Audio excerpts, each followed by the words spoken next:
This is the Abaddon Planet Podcast, episode 56. I'm your host, Joel Abaddon. Thank you for joining me on this never-ending quest to figure out how to teach better.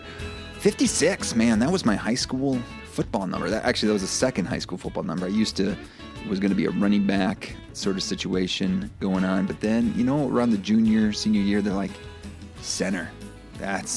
You can handle the ball just every play, but you're going to be center, which is great. My dad was a center too, so that was fun.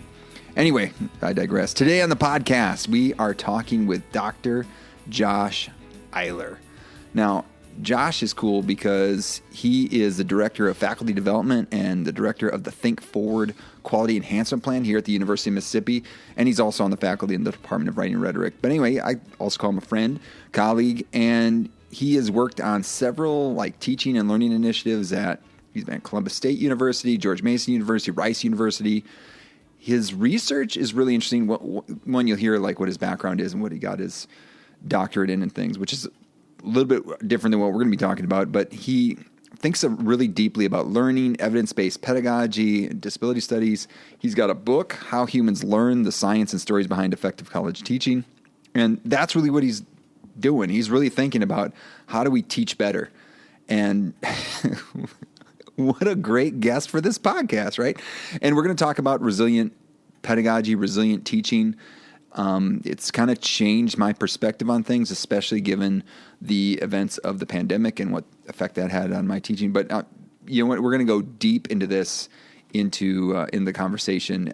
Josh also gave a freely accessible article on resilient teaching, resilient pedagogy. That's going to be kind of like the keystone or the touchstone for this conversation. I'll put a link to that in the show notes. But without further delay, here is my conversation with Josh Eyler. Josh Eyler, thank you for taking some time to join me on this episode of the Abaddon Planet Podcast. How are you? Doing well, Joel. Thanks for the invitation. Really happy to be here. Love it when I get to just pop into my radio voice or whatever it is, just to throw it out there. Anyway, I'm doing great, and really great seeing your face. And we've had a chance to get to know each other throughout ever since we year and a half, 2 years. Yeah. Right in line with the pandemic. But, so one of the, silver linings of that cloud is getting to know you as a colleague and as a friend, as a parent of someone at an elementary school. It's kind of neat to see you in all these different circles, but maybe you could take just a quick second to introduce yourself. Sure. Thanks, Joel. And I've really enjoyed learning from you over the last 2 years too.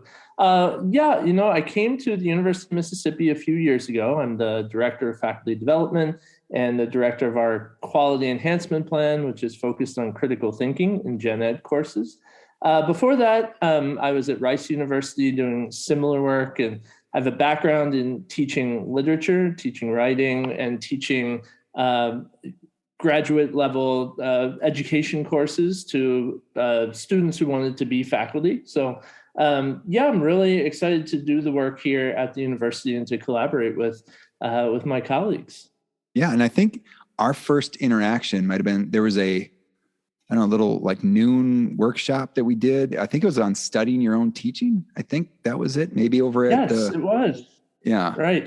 Right before the pandemic, I think. Yeah. Right? That's where I first learned about your work in advancing teaching to lead people to discovering more about themselves. I thought it was really, really great stuff. Awesome. Yeah, thanks. But yeah, so we ran into each other there, and then when and you can help me with this, because I think I might have responded to something in our daily newsletter about this Keep Teaching thing. And I think that's what initially. So after the pandemic started, Keep Teaching group started, and maybe you can give a little background on that. What was that group and why was that started? Sure. So right the week before the campus shut down, there was kind of a buzz in the air that something was going on, and that different groups were meeting to talk about the possibilities.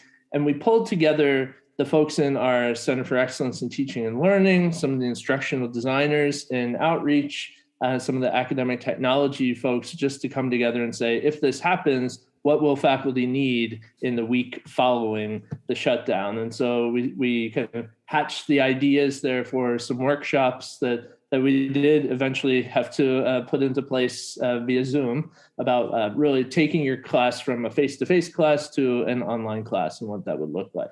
And so that was the genesis of Keep Teaching. And then it gradually and rightly grew to include more faculty voices as the pandemic continued, and took more of a bird's eye view on institutional practice and policy. And I think it was in May when a wider call went out to interested faculty at the university. And I think that's when you joined it. Is that right? Yeah. Mm-hmm. Right around then. Yeah. Yeah. So that was kind of in thinking about, the unease, and everyone was there. I mean, especially those in education, that thinking of, okay, we kind of survived, like we ran it out the academic year.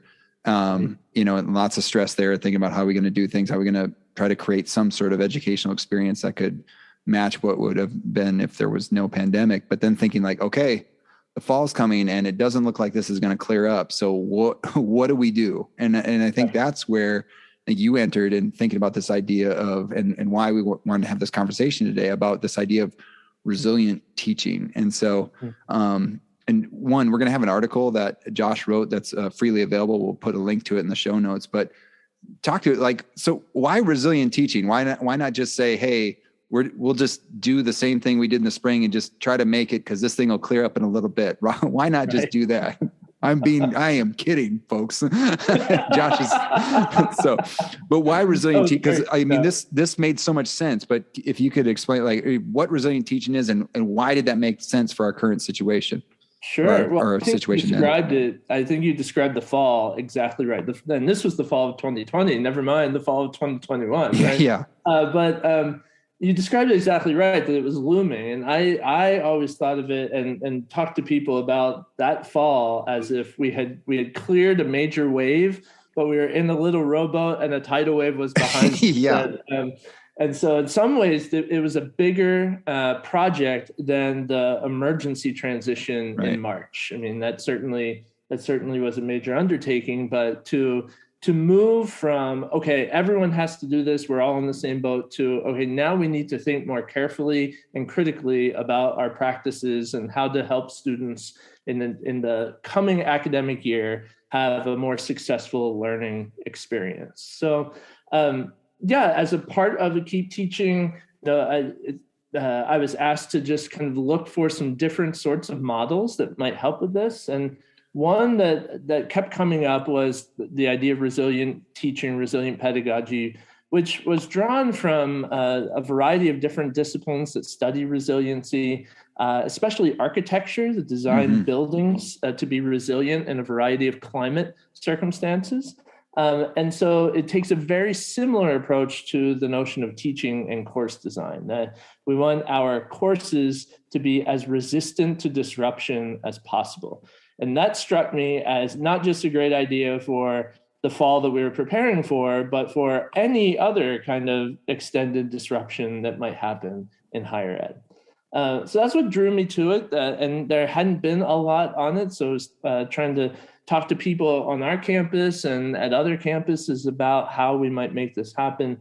And really, it's a model of teaching and learning that really emphasizes what happens at the course design phase. It's kind of the opposite of what had happened to us in March, which is you wait to see what happens and then you react to it. This was let's prep for it before it comes.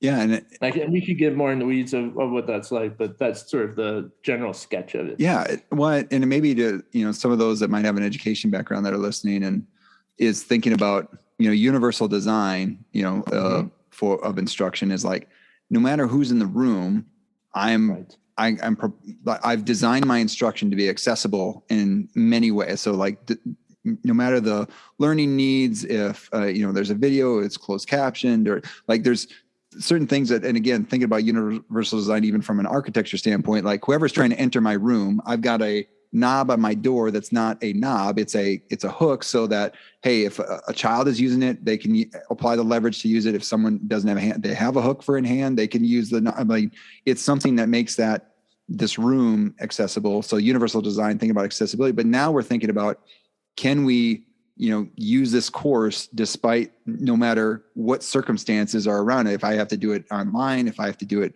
face to face, if it's a hybrid situation, is this instruction? And it seemed like, from if we're going to use all this energy, it just made so much sense that, hey, let's put it to use here. So let's not just make a course that's a Band-Aid, but let's make a course that's even better no matter what happens going forward.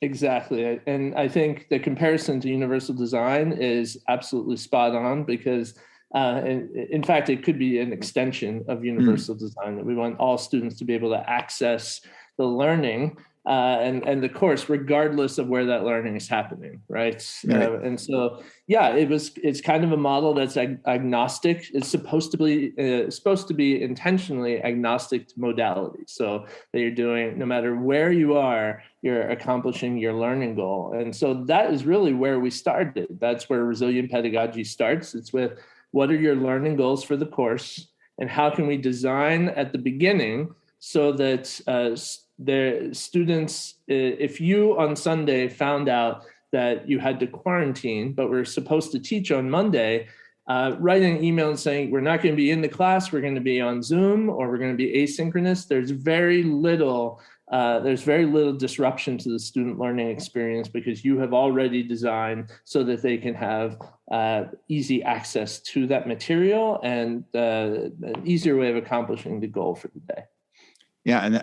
And frankly, that I've had those instances where things, just again, continuing on to this next 2021, where I've, did everything remote, everything online in the 2020, 2021 academic year. And now coming to the 2021, 2022 academic year, I'm face-to-face, but I've had people have been quarantined. I've had situations, or even just thinking like the stuff I've designed last year, I am using, but then also it works within all these different situations where I've had small group work happening where someone is quarantined, but they're Zooming in and able to participate in their small group work. And it's like, and they're legitimately adding to the group and having conversations. And it was like exactly as if they're, not exactly if they're there, but as resistant or tolerant as possible to that unique situation. And that doesn't happen without, the work that was prompted by the resilient teaching push.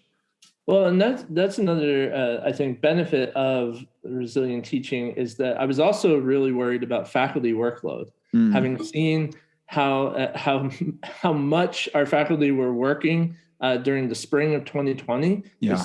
2 or 3 times the normal amount. And if we could find a way to minimize that workload, not having them just be overburdened and eventually burned out from all that work, it would be more to the benefit. So, yeah. And again, that going back to universal design, those that have seen the benefits of that, and like, we'll get these reports that come through our email, like, hey, here are the needs of a student that need, and I can look at legitimately, I've looked at them most of the time and be like, already these are not an issue, these are already accommodated for within the design of the course. And it's like, doing that thought, if you're going to put that thought into what you're going to do, you might as well do it in a way that is as resilient as possible. Right. Yes, definitely. Yeah.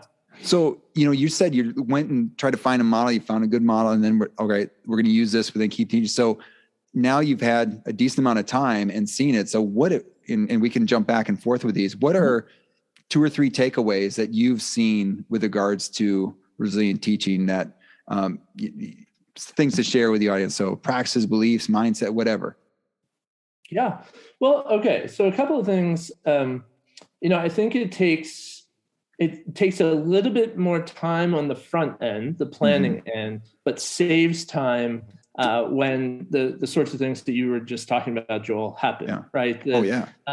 That to really design a course and activities and assignments resiliently according to this model, you have to sort of forecast out for the whole semester as you're designing the course. So how can I, for example, I'm doing a lot of readings in my class. Normally, these are things I would have them purchase or hand out in class. But now I've found as many open access PDFs as possible and put them in something called Perusall, which is it's software that not only allows you to store these readings, but it's a social annotation tool. Oh, nice. And so students annotate, they comment, they answer each other's questions. And so that took a lot of prep at the beginning, but I have found it kind of sort of paying dividends throughout the semester. So that's one thing, the time, but I think, we're always sort of balancing and shuffling around how much time things take. I think philosophically, from an educational philosophy point of view, it really helps us to center on what our goals are for students. We really had to pare everything down to the bone, right? What is it that we want our students to achieve, and how can I help them do that no matter where I am? And that really, that was at least an activity that I think is very beneficial for our work as teachers, but also for our students in the class. So that I found to be really important.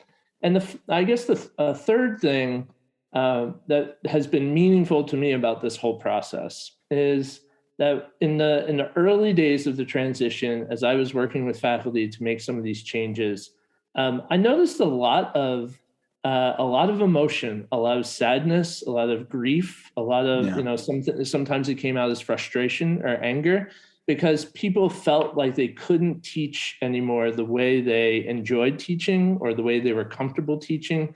And this model, in the end, was a way where we could say, what interactions with students did you find most meaningful? What did you love most about teaching face-to-face for those who did that primarily?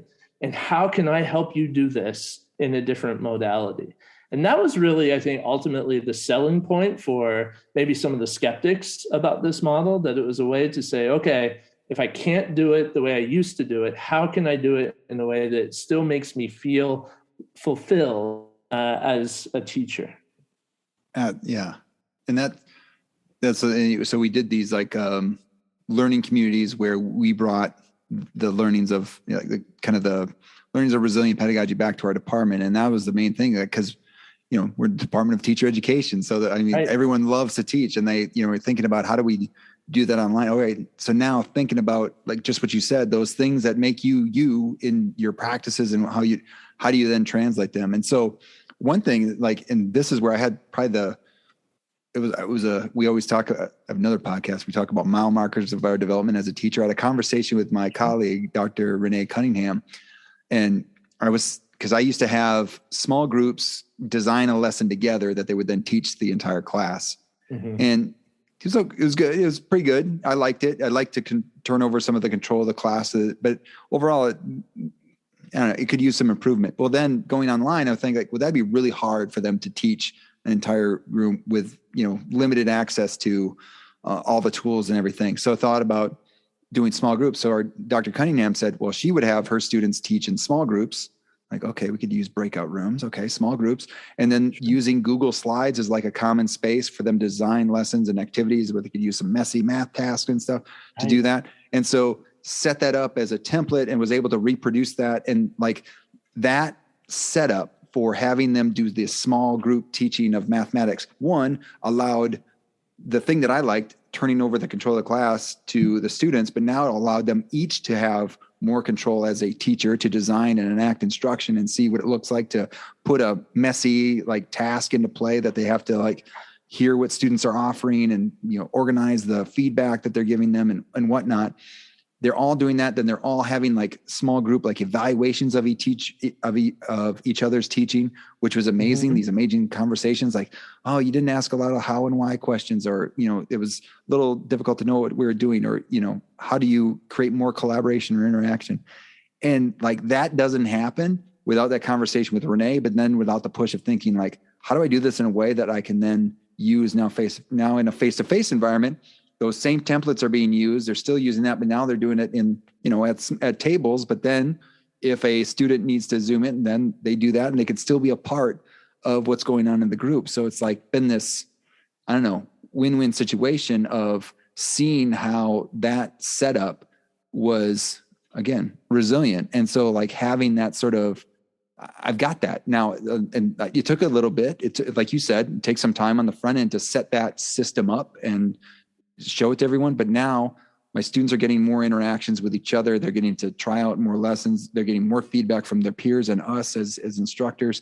And it's just, I don't know. It was one of those moments, and that led to this one of the invitation to this conversation. I'm like, Eyler, like this is working. Like this is great. And it just having those sorts of moments where you see like, that paid off, and I'm seeing not only the types of interactions that I wanted to have, but actually better. And so it's, it's not just making do, it's actually making better right. Sometimes. And yeah. I think that's a great example of what, of the legacy of the work that we did in that summer has been lots of stories that are very similar to that. I found this tool or this strategy, when we had to do this work online, and I'm going to take it with me and refine it for face-to-face teaching because it just works so well. I think, I found some of those myself, and will never go back to ways that I had done it before. I'm glad too that you mentioned the learning community, because it was a strategy that we used where we got two chairs to nominate two people from each department to serve on a larger learning community, and then you all went back to your departments and did a smaller version of the same learning community. And that to me was a really great way to do this at the grassroots level, to try and get as much reach as we could, but not in a top-down way.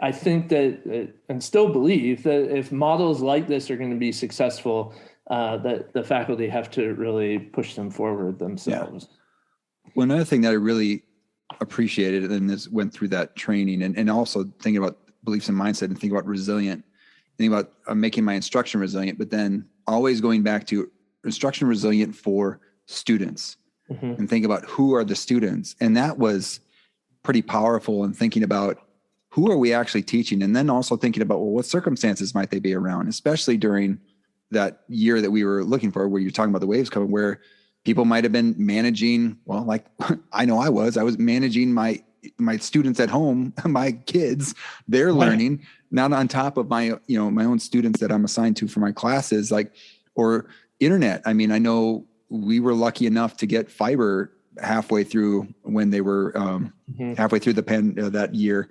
But until then it was like, hey, dad's got class, like everyone take everything offline. Those sort of things where it was challenging to go through that and think about how are we going to structure the time in order to make sure that, or to think about who we are teaching, what are their circumstances, what assumptions are we making about our students, and how can we be better about designing instructions for them. So even that in of itself, not just from the technology standpoint or instructions, but think about who we are teaching for and how can we best design things that are meant for them. I know for some, it was, oh my gosh, I could use all these different platforms. I'm thinking like, can I really ask somebody to do that on a phone, or like given like whatever assumptions I'm going to have about what access they might have to the internet if we're doing something like that. So really being mindful about that. I really like that part of it, that we were thinking about who are we teaching, what are they do, and are we designing for all of them, versus like I'm only designing for somebody with a high speed fiber cable that can, with all the different platforms, or am I designing for somebody that might be working off a hotspot, might be working off other situations that we're not expecting. Well, I think that has been something that has emerged from the pandemic, that we have that we really centered students in these conversations in ways that I hadn't seen before, at least to that degree in higher education. And that, I hope that is a positive legacy, something that continues. I think it can be all too easy to sort of shift back away to what feels more familiar, but that really is what education is all about. It's about the students and how we can help them learn. So, as you're saying, that ultimately this whole notion of resilient teaching had the students at the center of it. Yeah. And then, and even shines a light and like on the student experience, and like some folks, and I know me in particular, like, hey, you can't I mean, if I'm just given a talk to a screen or whatever, and it's like, that could be just a recording, well, then it could be a recording. And then if I actually want them to interact around it. All right, now thinking about that and like thinking about that student experience, because like it kind of shined like, do you actually need to be in the room to get access to what I was originally trying to do? And okay, then how do I make that better? And so, yeah, it was kind of one of those assessments that you're like, oh, I could be doing this a little bit differently, rather than just keep plugging away. Same thing. Right. I think it has made kind of on a broader scale, people paying more attention to their pedagogy. Yeah. What am I doing, and what gets students in the room? What's the hook for students to be in the room for those activities? Absolutely. So I shared something that I'm doing now that I think was a result of the work that we did. Do you have anything? I mean, you're a good teacher. What, you doing anything? Well, I did, like I said, I switched to Perusall to make the readings more interactive. And so, no matter where I am, they can still be doing that work. Yeah. But also the benefit of the outside experts, or bring someone in who knows a lot about the subjects, just zoom them into the class. That's a legacy. We had the Professor Nezukumatado, the Common Read author at UM. She came and via Zoom to talk to my students about the writing process, and and so they really enjoyed that. So that's something that I've kind of taken away from it. And also, utilize, as we were just talking about, more student-centered practices. So one of the things that happened early on, I think, is that there was a lot more discussion about equitable feedback, equitable assessment, equitable grading. And, I really thought hard about my grading practices, and I think have sort of transitioned now to a model that allows students more agency in that process and relieves the pressure valve a little bit. So the seeds were planted in 2020, and I made a full transformation of those practices, by this fall. So nice. There's a lot of holdover, definitely. Yeah, and you think about what you just said there, that like the clarity now that a student has in one of your classes, like, hey, here's what's important. Here's what I'm being assessed on. Here's what I need to, improve upon. I mean, versus, I'm sure we both had similar experiences where you'd get a paperback and it'd have a number on it. You have no idea how that thing came. And so I think we're beyond, hopefully I see that we're moving beyond that, where there is this common understanding about what's being expected and what's being expected and what's being expected and how I need to perform in order to meet those expectations. And so that's really good. Definitely. All right. So it's not all sunshine and rainbows, Josh. No, it's not. It's definitely not. That's true. So and again, as you've kind of led this charge here, so I'm sure you heard some critiques and of resilient teaching. So what might be some critiques of resilient teaching, or even the implementation of resilient teaching? Mm-hmm. Well, okay. So I think there are both. There's a critique of the model and a critique of the implementation. And so some of the issues, I think, with the model itself, to what degree were we asking, like, what was a bridge too far in terms of preparing everything at the beginning, right? A lot of faculty, really innovative and creative faculty, pride themselves on being able to go off blueprint or make or improvise if student interests go down different pathways. And are you shutting off those avenues if you have to kind of lock down the forum for what you're doing so early on? And that's a fair critique. I think there's still ways within to improvise, but it's kind of a different creative process at that point. So that was one thing. I completely understood that. I think also they're just some who were not as comfortable and remain not as comfortable with technology, but are brilliant interacting personally with students, right? Yeah. And that's a hurdle that I don't really know how to solve that, because I can see that it's a real thing. And also, there are legitimate needs at the same time for utilizing technology to make some of these interactions happen. So that's kind of an unsolved mystery. And that's something that emerged, I think. The critique of the implementation, I think what I saw was a lot went into the investment of the group.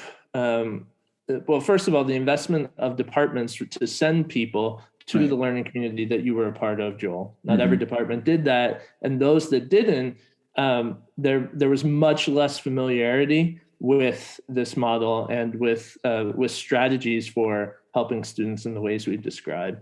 And then part of it was how receptive were the departmental colleagues to the work of the learning community leaders, right? Yeah. And so, it could be a little bit like telephone. How is it getting filtered down to different people within a department? And so I'm really happy overall with the reach, but I think we could have gotten to more people, maybe with more time and some more resources. So that's what I saw with the implementation. Yeah.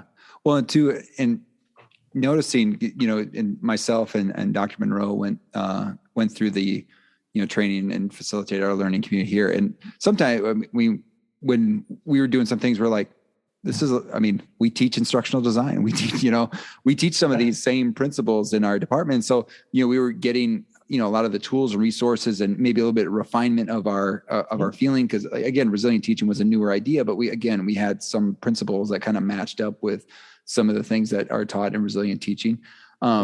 And so I can imagine, but then engaging in conversations across the university and hearing from other departments where, we might be at, thinking about instruction and we're on the same wavelength, where some other folks might like, universal design is still, they're still learning that, or some other things where, there's people are at different spots on the learning curve where that's at. But then also that was really important about having a learning community, right?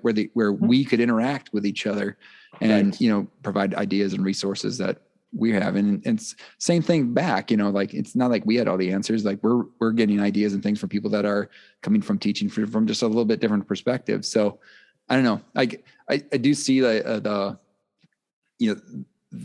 having people, and I don't know, have you read the book Culture Code? I haven't read that one. No. That's a good one. It's by Daniel Coyle, but it's about one of the things just about successful groups and one of the things that stuck with me, one of my learnings from that book, was about these collisions, having these productive collisions and like creating the learning community and have us facilitate interactions. And we would have those calls every now and then and say, hey, how's it going with your, resilient teaching in your neck of the woods? But having those collisions, like constructing productive collisions around these ideas was a good thing. I mean, so like, maybe then it's thinking about, okay, so those places that it didn't get as much in, okay, so how do you construct more productive collisions, right? And so like something we're always going to be struggling with, because it's like, I really like that framework though. Yeah. Getting people in the room and encouraging those kinds of collisions. Yeah. And then even too, I know for myself and, the grad assistants that would help me last year, we did a lot of, let's think about what we just did. How did it match what we were trying to do? And you usually would do that, but it was like a little bit more intentional because we weren't thinking about resilient pedagogy. We're not just thinking about what are we going to do next semester when we're still remote, but thinking about this course is coming back next year and it's going to be in a different modality. How did we it's almost like how resilient are we? Right. Mm-hmm. And so that was a great conversation. And again, going back to some of these principles that were taught through the learning community and trying to see like, how are we meeting these? What do we need to do? And then it was one of those, like, have you ever done that, like done some planning for a course that you forgot about? And then you come back to the course like, oh, wow, I did some good stuff. Like, oh yes. Like I was surprised. Like I got back to this semester. I'm like, oh yeah, this is good. All right. I set myself up for success here. This is great. So yeah, it was not losing that. And the idea of being really even more intentional than usual right. did the intent marry the effects of the teaching, I think was really helpful for those who were teaching, synchronously and asynchronously, because the usual cues, I mean, yes, we could get the feedback in some more traditional ways, but the usual cues that we go off to see if lessons are landing and whether students are interacting productively, they just weren't there. And so I think doing that kind of reflection even more intentionally than before was necessary. Yeah. Well, and even too, to think like, you mentioned that tool Perusal a couple of times. Like that's now something that, no matter the course, you're probably having some sort of reading and you want them to think about. So you have that thing that you can now, that's resilient, even almost a course. Like I can use this in multiple different courses and to get access to student thinking on these just different readings, but now we're still using the same tool. And like, there's some resiliency even beyond the specific course. Mm-hmm. Yes, definitely. And so students can know what to expect if they take more courses with the same instructor. They're also developing a kind of literacy with these technological tools that make them more resilient, and us too, and learning more about the tools that we're using. All right. So sometimes I asked people to sum up in 7, like a book, but I was wondering if maybe you might want to try summing up resilient teaching in 7 words or less. Again, connecting to Michael Pollan's book, In Defense of Food, where he says, eat food, not too much, and mostly plants. I don't know. Were you able to meet that challenge? Well, I don't know. Let's see. I think designing courses to be resistant. That's 7 words. There you go. Wait, say that one more time. Designing courses to be resistant to change. Perfect. I thought about that one a lot, actually. There you go. 7 words. So, and maybe you already mentioned this, but because we talked a lot about teaching, but, given someone that thinks deeply about teaching, what is the best thing you do to help your teaching? By far, it is talking to colleagues about what they're doing in the class. One of the reasons I moved into working in teaching learning centers is because I truly loved going into classrooms from across disciplines and just learning new strategies. And so it's really that kind of collegial discussion. Yeah. And going back to the culture code, they talk about this idea of vulnerability and having to have that stance and going in and learning from colleagues. You are saying like, hey, I don't have all the answers. Right. And so, we're with our new teachers, we always talk like, don't get in your silo and just sit there and think you can do all the answers, but like, go look and see what are those other teachers doing and seeing how you can learn from as many people as possible. So great. I love that. And Perfect. By doing that, we model it for our students too, who kind of hold on to certainty, like a lifeboat sometimes. Yeah. Do you have anything to promote? I know we're going to put the link to the article that you have. And again, that's great. It's kind of like a discussion about the nuts and bolts of resilient teaching, if anyone's looking to learn more about that, but anything to promote? Not especially. I have a book called How Humans Learn that came out a few years ago, and I've been working on a new one about grading. But yeah, I think I just really enjoyed the opportunity to be here to talk to you, Joel. Well, if you can give me we'll put a link to that book in the show notes. That'd be good. And then I just get 10%. No, just kidding. No, but no. Again, anything that because I think.